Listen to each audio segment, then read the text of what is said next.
வணக்கம். சற்று முன் கிடைக்கப்பெற்ற ஒரு மிக மிக முக்கியமான செய்தி ஒன்று வெளியாகி உள்ளது. திராவிட முன்னேற்ற கழகத்திலிருந்து தமிழக பாஜக தலைவருக்கு நெருக்கம் காட்டுவதால் காங்கிரஸ் திமுகவிடம் இருந்து விலகுவதாக தற்பொழுது மறைமுக தகவல் ஒன்று வெளியாகி இருக்கிறது. தமிழகத்தை ஆளும் திமுக அரசிற்கு காங்கிரஸ் கட்சியில் வெளியில் இருந்து ஆதரவு சமீப காலமாகவே வந்து கொண்டிருந்தது. இந்தியா கூட்டணியில் காங்கிரஸ் திமுக கட்சிகள் அங்கம் வகித்தும் வருகிறது. இந்த சூழலில் காங்கிரஸ் கட்சியின் தமிழ் மாநில தலைவர் செல்வ பெருந்தகை வீட்டிற்கு வழங்கப்பட்ட போலீஸ் பாதுகாப்பை தமிழக அரசு ஏன் திடீரென திரும்ப பெற்றது என்ற கேள்வி தற்பொழுது அரசியல் வட்டாரத்தில் மிகப்பெரிய அளவில் பேசும் பொருளாக மாறியிருக்கிறது. இதனால் திமுக மீது செல்வ பெருந்தகை அவர்கள் கோபத்தில் இருப்பதாகவும் இதனால் 2026 சட்டமன்ற தேர்தலுக்கு முன்பாகவே திமுக கூட்டணியிலிருந்து காங்கிரஸ் விலகுவதற்கு வாய்ப்புகள் இருப்பதாக செய்திகளையும் நம்மால் பார்க்க முடிகிறது.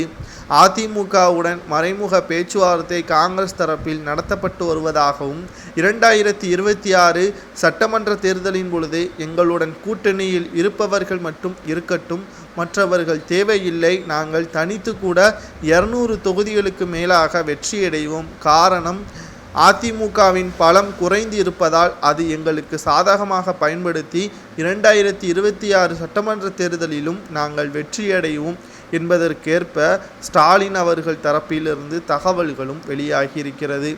ஆனால் ஆரம்பத்தில் 2019 முதல் 2024 வரை கூட்டணி வகித்த திமுகவின் கூட்டணியான காங்கிரஸிற்கு மிகப்பெரிய ஒரு துரோகத்தை செய்துவிட்டாரா ஸ்டாலின் என்ற ஒரு கேள்வியும் தற்பொழுது பேசும் பொருளாக மாறியிருக்கிறது. வடமாநிலங்களில் உதயநிதி ஸ்டாலின் அவர்கள் பேசிய சனாதன பிரச்சனை தான் தற்பொழுது வரைக்கும் வடமாநிலங்களில் இந்தியா கூட்டணி வெற்றியடையாததற்கு காரணமாகவும் பார்க்கப்படுகிறது.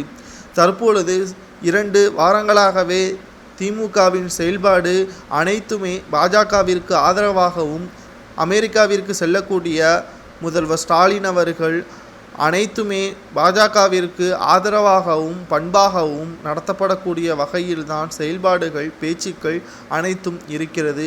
இது பணத்திற்காக செய்யக்கூடிய வேலைகளா அல்லது மத்தியில் பாஜக தற்பொழுது தனி பெரும்பான்மை இல்லாத காரணத்தினால் 28 எம்பிக்களை வைத்திருக்கின்ற திமுக பாஜகவிற்கு ஆதரவு தெரிவித்தால் அமைச்சர் பதவி கிடைக்கும் என்ற காரணத்தினால் திமுக பாஜகவுடன் நட்புறவாக பழகி வருவதாக தற்பொழுது அரசியல் வட்டாரத்தில் செய்திகள் வெளியாகி உள்ளது.